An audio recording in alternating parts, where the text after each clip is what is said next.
Hello and welcome to the show. I'm your host, Jason Knight, and on each episode of this podcast, I'll be having inspiring conversations with passionate product people. If you want to impress your passionate product people friends, why not share a link to this episode on your favourite social media app, and they too can benefit from some of my fantastic conversations with product thought leaders and practitioners. On tonight's episode, we talk about bringing customers to the heart of your product development process and making sure you build the things that matter most. We talk about some of the mistakes that founders and opinionated product leaders make, some of the ways you might avoid them, and how to build your company's product muscles. We also ask if Marty Kagan was really right when he wrote that article going against MBAs, and whether they bring anything useful to the table or are a complete waste of time. For all this and much more, please join us on One Night in Product.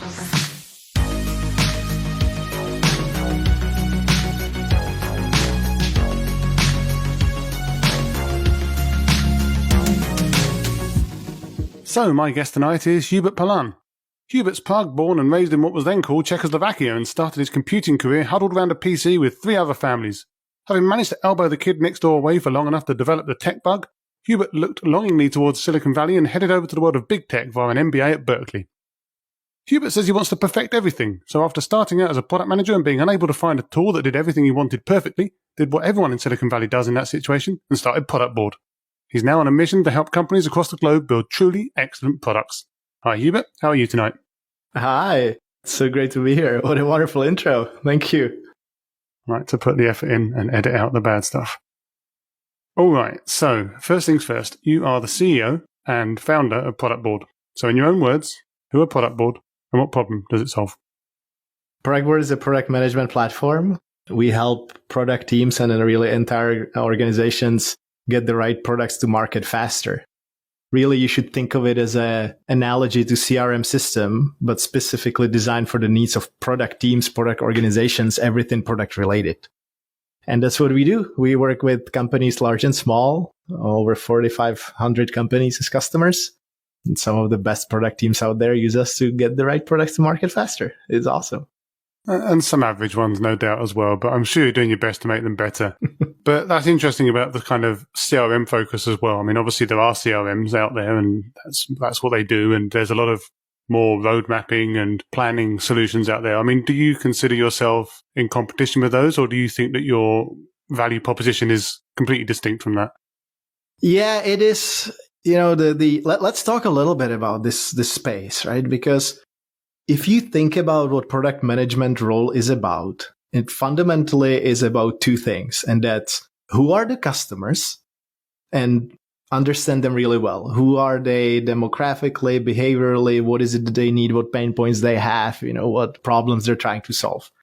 And so that's fundamentally big part of product manager's job, this understanding. And then the second one is, okay, now that you understand the customers, what products, what features, what functionality are you going to build, offer, bring to the market so that you satisfy the most important needs of these customers? And then also think about what tools you have at your disposal as a product manager. So you have project management tools, you have some engineering task management tools like Jira and so on. You have some tools to build stuff. But you know what? None of these systems, none of these tools have any data about customers and their needs. And that to me is crazy. Like if, you know, your job is to turn customer insights and the understanding into products and services, and you have only tools that help you with building stuff, but you have no idea who are you building it for? Are you building the right things? Is this the most important things? And so that's why I use the analogy of the CRM systems, because you have a lot of this information. It exists in the CRM systems. It's just not available and accessible to the product teams in a way that makes it actionable to any product decision making. It's just bizarre. And so that was the realization and kind of the nucleus, the kernel of let's start a company and solve this. Right, but that's interesting again, because what you're describing there, kind of pulling data in, I guess, from different sources and bringing everything together into one hub so that you can make decisions. Is that all then about integrations and having the way to easily pull those data points in from other systems, or do you actually have basically ways to collect that data directly yourself and bypassing the need for, say, a CRM to capture certain data, or perhaps analytics to capture certain data? Yeah, it's a mix. You know, a lot of the information exists in the CRM system. You always need to think about what is the core system of record, right? Like where the information originates. And so you have a lot of this information in the CRM systems, or you have it in support systems, right? You have the conversations that are happening. You have them in customer success, whatever customer success teams are using. You have them in the notes from sales team. But then you have the primary research that the product team is doing. Primary research going and interviewing customers, user researchers doing interviews, all of that. You, as a product maker, product manager, or researcher, you typically do surveys and you try to learn more about the customers directly at scale. And so all these are sources of the data. And then when you need to figure it out, okay, it's find patterns, organize it, look for longer term trends. That's when you need a tool to, first need to centralize it, but then you need a system to kind of make sense of it. And then when you go and you decide, okay, what is it I'm going to prioritize? What is it I'm going to focus on? So at that point, Productboard becomes the source of record, the system of record, because the ideas don't live typically in the engineering task management systems. This is before you decide what is it that you should build. In fact, before you decide what is it that you should do discovery about. Mm-hmm. Because it's just like the world of everything that you could build is so broad. So like, let's narrow it down and decide strategically what the focus is. And, and for that, you need a system. So Productboard for that is the core system. For some of the inputs, it's just like an aggregator. And then you push it downstream. You push it to the engineering tools, Jira, so you integrate with GitHub, like whatever it is for seamless handover. So it's a bit complex, but it's a little bit of everything. Yeah, it sounds like you've bitten off quite a lot there, but I'm sure you're chewing it as best as you can. But you're a product guy. You were working at the coalface for a few years before you started this up. And you've touched on some of the reasons why you think Productboard is a good idea and why having a solution like this is something that will solve a lot of problems for product teams. But what was the point, like the inflection point where you sat there and said, I'm fed up with whatever it was you were using at the time. It is time for me to go and build a tool that did that. And was that also something that you did as a side hustle, or did you just sort of quit your job and just go straight all in? Yeah. Good question. I'll talk about the inflection point, but you can trace the beginnings of this whole idea and the business and the startup to earlier points. And I saw early in my career, I was in consulting at Accenture, and I saw how the large banks operated and how slow and inefficient it was, and it drove me crazy. Then at Berkeley, when I was in my MBA, Steve Blank was my lecturer. He taught the lean startup. It was before it was called even lean startup. This is 2007, 2008. And that kind of gave me the bug, as you mentioned, like, hey, customers, get out, talk to them, make sure that you understand the needs in the first place. Yeah. And then later on, when I, tried unsuccessfully start companies and then ended up at a startup, and I was constantly bombarded by requests from sales, and the CEO would show up with like, hey, I just saw a competitor doing this. Why are we not doing it? And I talked to a board member and why are we not building that? We should be building that. And it was so difficult for me in the role of I started as a junior product manager and then grew all the way to be VP product. And it was just so difficult to have the conversation with any kind of like justification that would be like, it's not like statistically significant, right? You're dealing with qualitative insights, but that would support the argumentation that would allow others to understand, hey, this is a great idea for a feature, and maybe it solves a real problem, but it's a problem of a segment that we are not focused on right now, and we shouldn't build that. Yeah. And so that was kind of like the constant day to day that I'm sure that many people who are listening are going through every day, right? Like, oh, we should build this. It's like, awesome, but who is it for? What problems it solves? And is that the focus for this quarter, this half year, whatever this year? Like, is it? If it isn't, great. Note it, put it down, be aware, and then we'll get to it later. Or if you see that it's a pattern, like, maybe reprioritize and change it. Yeah. But anyway, and then I started moonlighting. I started doing it on the side, and I was hacking my sleep, and I was doing this 20-minute nap and no sleep, and slept on like 4 hours a day while I was doing 2 jobs. You were living the Silicon Valley dream then, basically.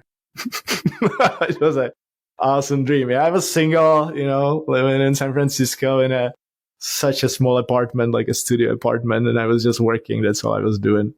But those are the early days, yeah. Then I quit, and, the rest is history. But I noticed that Productboard at one point was named the most valuable startup in the Czech Republic by Forbes magazine. Now, obviously, you're from the Czech Republic originally, but you're not there now, and you weren't there when you started it. So What's that all about? Do you still have lots of strong links to the Czech Republic? Or, obviously family, yeah, but like, do you have strong business links to the Czech Republic still? Yeah. So I moved to the US 14 years ago. So, people joke that I'm very Americanized. My wife is from Seattle. And, we got 2 kids here, and this is my home, the Bay Area. But my co-founder is Czech, and we have a big office there. We started the company from the early days. We started it here, like the headquarters, but then we quickly opened an office in Prague, and that's where we scaled a lot of the product design engineering parts of the org. We have engineering product development in the US now as well, but initially it started in Prague and go-to-market was in the US. But now we have office. We have Vancouver office. We just opened Dublin office. So, it's scaling globally. And, to your point, Forbes also, the American Forbes also named us like number 22 startup in America to work for as the best places to work. Well, there you go. But, in a startup world, what do? You need to, and this, I remember a marketing professor from Berkeley giving me this advice, like you need to find a pond where you're the big fish and leverage that attention from that, right? And so, hey, I'm Czech, I'm proud, I'm helping, I'm mentoring, other startups from the region. And it's great to have that support your brand. And so that's the story there. Yeah. I think it's actually really interesting. I've spoken to a few people that have maybe spent some time in Silicon Valley and then gone back home to wherever they came from and taken some of the learnings and some of the principles back. So I think there is an argument in certain circles that Silicon Valley is very of itself, like that it's different to everywhere else. But at the same time, I think if you can take those principles back and try and spread them back home, that sounds like a really valuable thing to do. Oh, yeah. And it's super international. It's like, look, and more actually. More of the startup founders are international. I don't have data for it, but just like judging based on dinners that I go to and where the CEOs are from, it's changing. So you talked about it before. You started out going to Berkeley. That was your entry point to the US. Mm-hmm. And you went there to do your MBA. And obviously, as you say, you studied under Steve Blank. So one of the founders, effectively, of the lean startup movement. Yeah. Professor to Eric Ries himself, right? Yeah. So how was that, like studying under the master? I mean, that's got to be obviously right place, right time, but also at the same time, that's got to be a really amazing experience. And you're getting that kind of knowledge from the source, right? Yeah. It was awesome. It was, Eric Ries, this is like before he wrote the book, he came to the class and talked about his experience and a lot of the experiences that you can read in his book, Lean Startup. But these are the early days. And it's, how it is, like people that are leaders in the fields, they're so inspiring and they're so passionate. And Steve, he's very process oriented, right? Like he came up with that whole 4 steps to epiphany for the customer discovery and, the customer development process. And you are like, he's so focused on what he does. For example, he wears the same thing every day because he doesn't have time to figure out what am I going to wear. He would have the same khaki pants and the same white shirts and the same sneakers, It's like, that's my uniform. That's what I do because, I'm optimizing my time. No decision required. Yeah. And he just forced us to be very practical. The class was very practical. Like go and talk to the customers. You had to do the project where you interviewed, I don't remember how many. I think that now he's forcing people to do like 100 interviews for the class project. Oh, this wow. is like the latest format. So it's pretty intense. But then obviously you moved out of Berkeley, you finished up and you went into the world of work. You went into product management. As you've said, you've sort of started out from the bottom and worked your way up and became a product leader before you then obviously became a founder. Yeah. Yeah. So did you feel that your MBA had given you all of the skills that you needed to do that? Or did you feel that you had a lot of learning to do after that to actually make that move into full-time product management? Yeah, I'm wondering whether you're dancing around that's Martin Kagan's opinion on the value of... Yeah, that's next. That's next. My background was in computer science. I got master's in computer science in Prague. And then I went to management consulting. And that's where I learned more about how businesses are run and mostly the larger, less like slower businesses, large financial institutions. And so I saw that. And then when I got to Berkeley, I always wanted to have the theoretical backgrounds or like understanding the foundations for all the other things that are around startups. And so in that way, it was very valuable. You get finance, you get law, you get just like entrepreneurship, kind of like venture finance, how private equity works. So you get to understand all of that. And then, I mean, absolutely, you meet amazing people. Steve Blank, there's many other professors, right? You meet the CEOs of Levi Strauss, and you can go to a trip and meet with Warren Buffett, if you're into investing. And the people around you are just great, interesting people. So it's super valuable. But let's talk about that Marty Kagan article then, because it's raised a few hackles, I think, in certain areas from people that have had MBAs and maybe have had good experience at MBAs. But obviously it's not just Marty Kagan that's saying that MBAs are no good. Like, there's a lot of commentary in big tech around that, right? There's lots of people that are sitting there saying MBAs are from the old days and that they're not giving you the skills that you need and that they're not building the types of leaders that startups need. And it's a fairly common belief in certain circles. Now, I assume that you read Marty Kagan's article. I have, yeah. Do you think he was right at all, or can you defend the MBA? Yeah, I did read the article, and I respect Marty for a lot of the work that he's done. Like, he's combined a lot of best practices and knowledge into his, the two books obviously are very, very known in the product management community. I also think that he got many things wrong, and I think this is one of them. And I think that what's kind of ironic about this? This is basically like a market misunderstanding case study. Because what happens in the real life and where companies and product managers really fail is that you create a stereotype based on a smaller segment of the market, and then you project it to the overall market, and you build something, and then you're surprised that not everybody fits that stereotype or persona, right? Ideal customer profile. And so I think that there's the points that, maybe some of the classes, like how you build a business case as part of the MBA, and some of the just like how you think about projections and, kind of like the predictability of the startup world. Obviously, that's outdated. But that's not like how if you get an MBA, this is what you're going to get. There's like in every other field, there's schools that are teaching the best, latest, and greatest. And there are schools that are slower to catch up. And this is not really a function of MBA. This is a function of the world. The world, or like you can look at the, whatever framework you want to say, the distribution, the early majority, late majority, all that, the Everett curve. And that's how it is, right? Like, there's going to be the people who are laggard and they're teaching the old stuff, but there's programs where you have people like Steve Blank teaching. And it's like, I don't think that Marty would argue with me that taking a class from Steve Blank is a dumb move that, you shouldn't do. And then you have a class from, another professor was Rosati from Wilson Sonsini Goodrich Rosati, one of the most iconic venture capital firms in the Valley. And that person's teaching you how to do venture finance. And it was invaluable to me to understand how the startup finance aspect investing works, right? I was so much informed, like better informed because of that. And so I think that the stereotyping is dangerous. And I think that you can learn great skills, and you just need to make sure that you're taking the classes that are taught by the best people in the field and that are teaching the latest and greatest. So find a school like that. But I don't think it's like that MBA would be a wrong approach. Or another thing that's ironic, if you hear Marty, like, he loves to talk about how difficult product management role is because it's so multifaceted.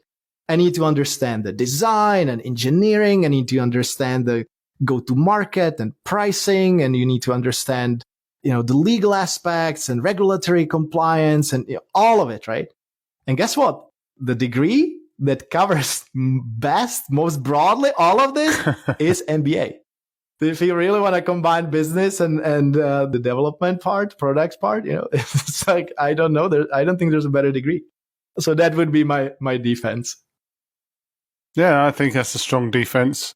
If I hadn't already spoken to Marty on this podcast, maybe I could get him on and have some kind of throwdown. But I think the argument that I have seen, which I do kind of subscribe to, is, and it's not an MBA thing, it's just a general certification thing, right? I think I had this discussion with Carlos from Product School. Yeah. I asked him, like, well, is Product School a replacement for an MBA, for example? Some of the certifications that they do. Mm-hmm. And I think his point was that, yeah, sure, MBAs are a really valid starting point, but you need to do other stuff to get good at the actual product management part as well. And I think that I can get on board with. No one wants to get some person who comes out, the day after they get their MBA and all of a sudden they're the head of product for a company and they're making all these bad decisions because they read the wrong bit of book or something like that. So, of course, I can get on board with. But yeah, I've always considered any learning to be good learning, as long as you actually take it in the spirit which it should be used, rather than just reverting to bad practices because you read that somewhere. Exactly. And humility and the understanding that doesn't matter what school you studied at, like you still don't know everything about the world. Like that's a big part of it, right? So yeah, be humble. Absolutely. So one of the things that you say Productboard enables is to help make great products. I mean, that's on your website, and you kind of touched on it earlier as well. And of course, we've touched on this as well, and Steve Blank would obviously agree, you have to be user-focused to achieve that. And you called out before this call that product teams often make mistakes when trying to do this. Now, obviously, Productboard will help with some of that, but what are some of those mistakes that people are making? Yeah, it really, I'm going to repeat myself, but repetition is what is the saying? Repetition is the mother of wisdom. I don't know if I'm just translating a Czech. It's fine. We'll take it. But it comes down to your understanding of the problem and the customers.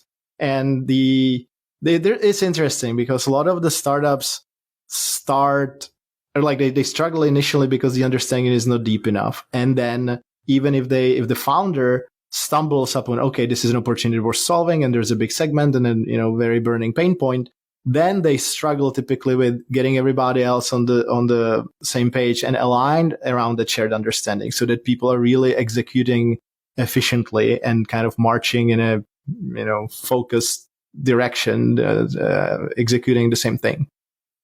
And so first, like, how do you fire the initial product market fit? But then how do you get product managers and designers, and as the organization grows, everybody share that understanding so that, because they end up making a lot of the decisions. And if they don't have very good understanding of what are the needs, then it's very difficult to build the right stuff.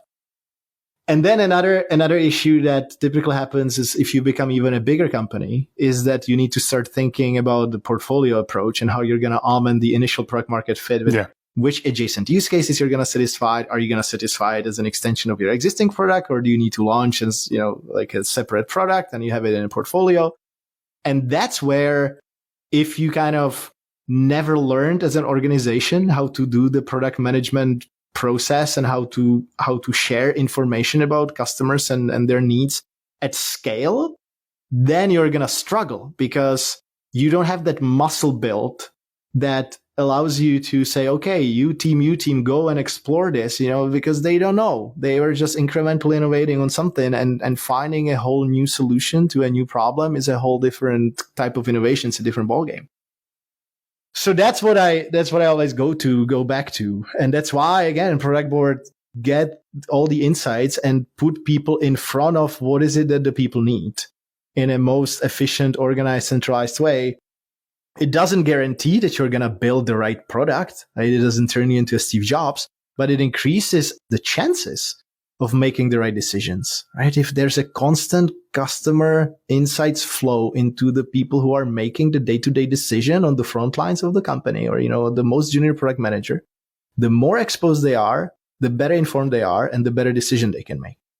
But that's interesting, because the situation you just described, where maybe it's a bit further down the line and they've not built those muscles, as you say, and you're in a situation where you're kind of struggling, as you've just described, it's also kind of late by that point. Because the company's developed probably a bunch of organizational muscles, it's got its procedures and its processes in place, and it can be really tough, especially if you have founders in that situation that maybe don't really know how to basically build products because that's not their background and stuff. Now, I'm assuming that even you wouldn't say that your software could solve that problem, because that's a very deep systemic problem. But have you ever seen that problem solved effectively in any of the companies that you've worked with, or people that you know that have worked in companies like that? I think that, I mean, how I'm interpreting your question is that there's a lot of situations where the founders basically stumble into that product market fit. They don't really know how. Yeah. And by the way, that's the fallacy of lean startup. Lean startup has nothing about strategy and how you think about phasing steps one by one. Lean startup is a lot of experimentation. And when I talk to Sarah Beckman, who is a new product development professor at Berkeley, she would always argue with Steve, and she's like, Steve, you're telling people to throw spaghetti on the wall and then see what sticks. That's what lean startup is. Of course, you get to the design. I mean, you learn, right? Like, you see what sticks, but you should have a more systematic, strategic approach at the beginning, where you really understand the needs and the meaning of, like, the real deep understanding of what is it that people need and want. And if you don't have that, then it's just like, keep piling it up. So to your point, right? If you're in that situation, there's like techniques or the tips that we would go is to kind of help, whether it's the founder or whether it's like a very opinion product leader, right? It can be just like a dictatorial type, right? Here's what you need to build. Don't ask questions, no questions asked, I know everything. But to show them the evidence, show them justification, show them that, hey, we talked to these people. It sounds like that maybe the feedback is different. And then go and introduce them to other people in the same kind of level, whether it's another founder or whether it's another head of product, and kind of recruit these other people who had that moment of enlightenment when they realized, oh, I was so wrong and I was so committed and I was just so stubborn. It's like at a personal life. Like, you have friends, and some friends like, go talk to him. He's so stubborn. Like, he doesn't see what he's doing. It's the same thing. And so you need to kind of engineer it a little bit. If it's worth it, right? If the founder if you feel like there's a potential, if they're super stubborn and dictatorial and you don't believe that no matter who talks to them are going to change their mind, I would run. I don't think it's worth it, honestly. Yeah, no, I know what you mean. Talking about founders, you also said before this call that brilliant founders are overrated. And we've all struggled in situations like you've just described, or situations where you have hippos playing the founder card. But also, you're a founder. So are you not brilliant? Or are you overrated?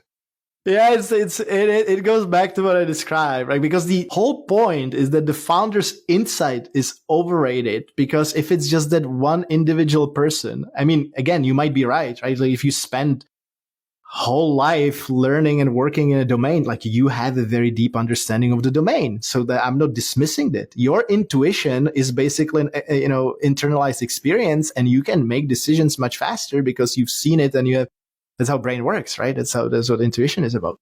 So I'm not dismissing that. I'm just saying that it's overrated in the sense that if you never achieve, sharing that insights and understand and helping others understand where is it coming from, then it's very difficult to scale. It's like to be the one single decision maker for everything, and everybody needs to come to you and get approval for everything that you're building. That just doesn't scale. And it's been a struggle at Productboard because, like, historically, I have obviously the most context from everybody at the company because Daniel and I, my co-founder, we've been doing it the longest, right? So I have things to contribute, but I had to put myself outside of it. I basically had to say, here's a process, here's some meetings where I can comment, but if I miss it, I can't block it unless it's like a gigantic, like a threat, right? Like a massive, like a risk, right? Like, so obviously it changes. But most of the times it's like, hey, you delegate, and yeah, if you wanna provide comment, you provide comment, but then you need to let go. And so that's the overrated thing, that it's a team sport, and the best products are built together with many other people, and you need to create an environment of empowerment and shared understanding, and then great things happen. But you started this company, so how does that feel to step away and empower these people? Because you must always get that itch, right? There's always got to be an itch somewhere where you think that I've still got this. I've still got the magic in these fingers. How do you step away from that? Yeah, it's hard. I the number of times when I think, if I could just take some of our most senior designers and engineers and lock ourselves in 2 weeks in a room, like, we would create the best next thing, I never have the time to do that. Because I spend 90% of my time hiring, honestly, and building the team and hiring executives. And then, I talk to customers, obviously, on calls, and, I represent the company. But right now, last week is probably 90% hiring. But yeah, it's hard. It's hard. I hope that I will be able to find some time going forward as the company grows and as we have more. I know it's going to sound terrible, but more layers of management, it actually insulates me. Because right now we're 260 people in the company. that's still a size where a lot of things I still get exposed to, especially like on the people side. And, it's a complex organism, a company of that size, right? And you can't. You need to delegate. You need to shield your way or so. I was at a dinner with Patrick Collison last week from Stripe, and I was asking him, hey, so how good of a pulse do you have on how the company feels? And he's like, it's very difficult. It's 4,000 people. It's like, you are so disconnected at that scale already. Yeah. And that's why you need processes and surveys, and you need all the people to help, right? So on. But it's like, as an individual, it's so different. Yeah, but it's tricky because a certain type of person is always trying to get their finger back on that pulse, right? Or they feel that they're failing somehow, or that they have to be involved and that they have to put their face around. And it just feels, as you say, that's just something that's never going to scale. Yeah. And something that you probably need the rest of the executive team to just like drag them back and, just protect everyone else. I mean, it's kind of vanity in a sense, right? Because actually, once you get to a certain scale, the company is bigger than a CEO, right? And I think that point is a difficult point for some people to grasp. I hear you on that. And I think that it depends on what your motivation is, because it can be vanity, but it's, I always thought of Productboard as the analogy is like I have two kids, right? And this is like the third kid, because like and your incentives are very much aligned. Like you want the company to do the best. And so you're just constantly, you want to contribute and you want to provide the advice. But then obviously at some point it's kind of, hey, Dad, I know how to do things, like, thanks. And my kids are not there yet, right? My kids are 5.5 and 15 months. Yeah. And Productboard is not there yet either, but it's going to get to the point. And yeah, you need to find the balance, and you need to find the things where you're the most impactful and valuable to the company. And frankly, it's mostly about people then. It's much more about relationships and advocating for the culture and values. And that's what matters the most. Yeah, well, my kid dropped a Rubik's Cube down the toilet earlier, so I'm not sure what business lesson that teaches us, but it's probably somewhat aligned. That's awesome.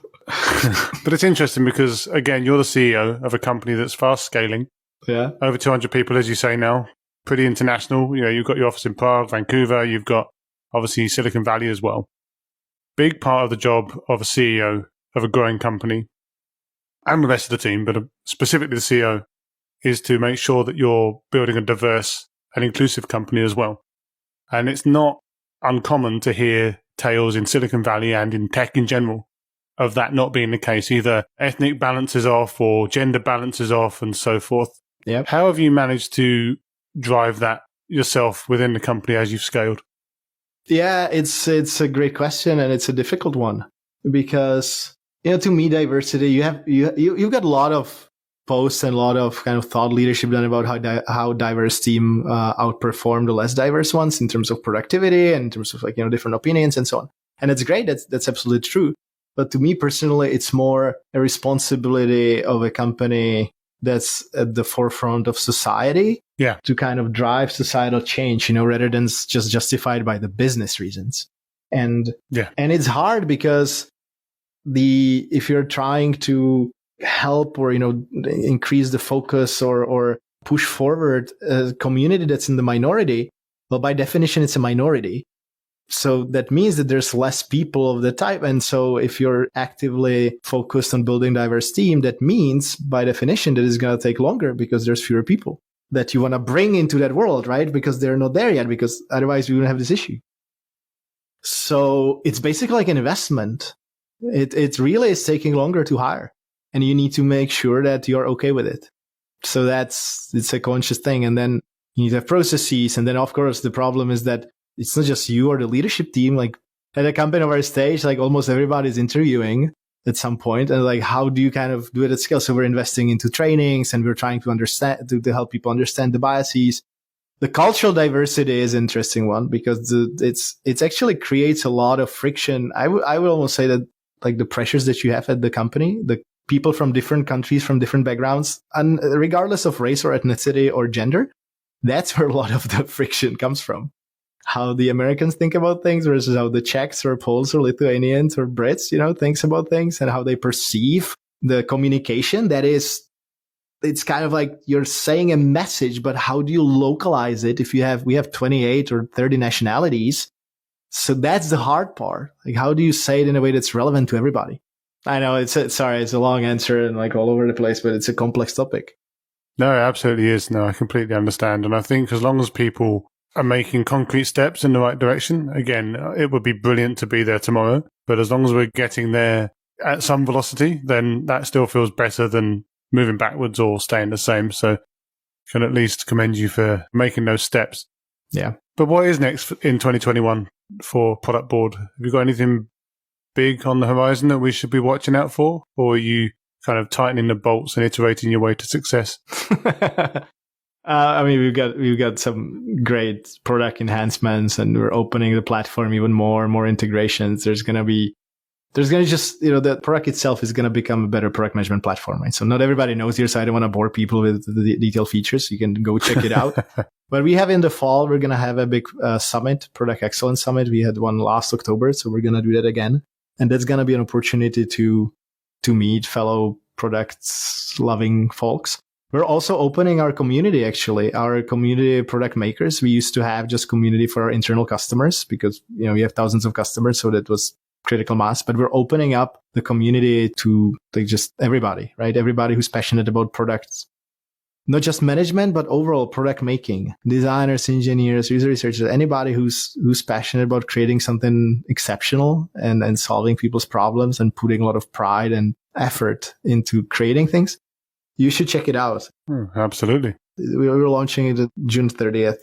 So I'd love to do more, partner more, bring people more. I still feel like there's an opportunity. I know that there's communities, right? Product School, Mind the Product, but I still think that there's an opportunity to contribute more to the product community. Yeah, there's always a different angle. We can always log into a different Slack channel as well. I mean, I remember about 8 different Slack spaces at the moment or whatever they're called. So another one's not going to hurt, right? We're actually switching from Slack to, what is it called? Inside It, the platform. It's a community platform, and it's awesome because you can moderate it. You can have different groups, topics. You don't have limited history, right? Because Slack, you have the limited history, and the pricing model doesn't work there. So fair enough. I'll keep my eyes open. And what's one piece of advice you would give to an aspiring product manager getting started in the industry today, with or without an MBA? Yeah, I don't think the education is not the first one. I think get a mentor, get somebody who's a really good product manager. Because I feel like if you force me to choose one, having somebody like that has such a strong amplification effect or multiplying effect. Because the person can point you to the right sources, can introduce you to the right people. You can learn, even if it's just, talk to them for 30 minutes every month or whatever, even quarter, the ability of people to put you on the right trajectory is incredible. And you'd be surprised how easy it is to reach some of the people.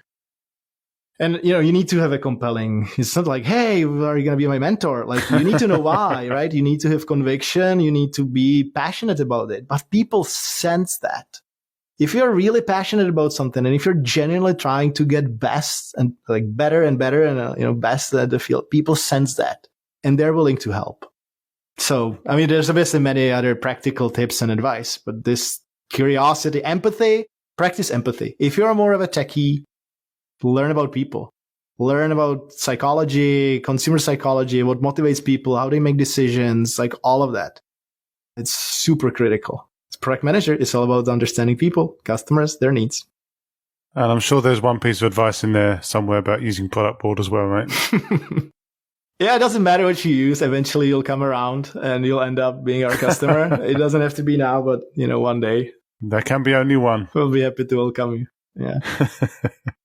And where can people catch up with you after this if they want to speak about product or MBAs or Productboard or anything else that they've heard on this call today?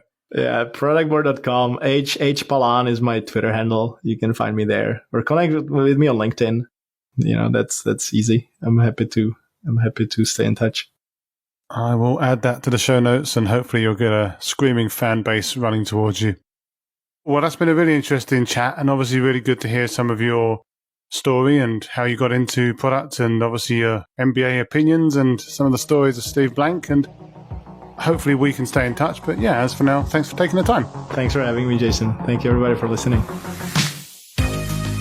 As ever, thanks for listening. I hope you found the episode inspiring and insightful. If you did, I've got other conversations covering all aspects of product management over on the website, so why not check out onenightinproduct.com Have a look around and I'm sure you'll find something that takes your fancy. And don't forget to sign up to the mailing list or subscribe on your favourite podcast app so you never miss another episode again. I'll be back soon with another inspiring guest, but as for now, thanks and good night.